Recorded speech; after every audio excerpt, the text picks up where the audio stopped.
The first rotor design that we're going to look at is the original single plane rotor. Now the design of this is pretty basic. In this case, it has 5 bolt holes where it will slide onto the hub of the vehicle. It rotates with the wheel and tire of the vehicle. And when you apply the brakes, 2 pads that rest on either side are squeezed by a hydraulic caliper to stop the vehicle from moving. The goal of this is the basic physics principle of transferring kinetic, moving energy, into thermal energy via friction.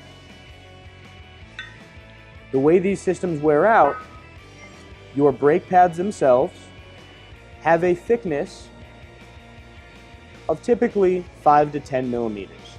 This brake pad is worn down to about 2 millimeters. Its opposing side is almost completely worn down and has very little pad life left. It is almost hitting the actual metal surface of the backing plate. These pads are worn out, time for replacement.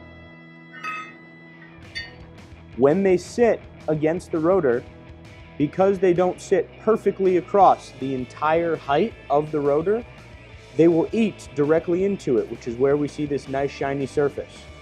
This will leave more material over time on the upper and lower ridges of the rotor. This is why, after several sets of brake pads, your brake rotors will typically need to get replaced. Many shops will often recommend to you that they machine the brake rotor, meaning that they will physically cut with a lathe to make this surface smooth as glass again. Now the goal when they sell you that is that this pad will then have a good friction surface area to make nice smooth contact with the rotor.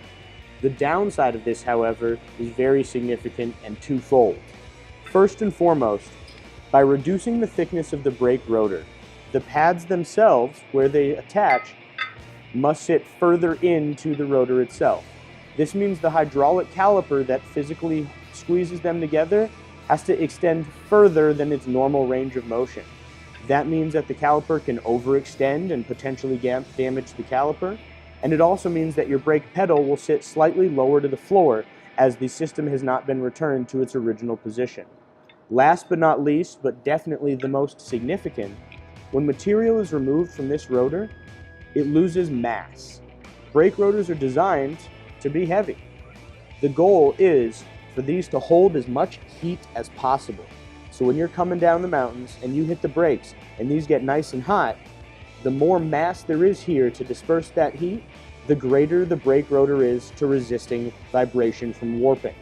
One of the most common complaints that we have here in Colorado is vehicles that see lots of mountain service where they will hit the brakes at high speed and feel a vibration or a pulsation from the steering wheel.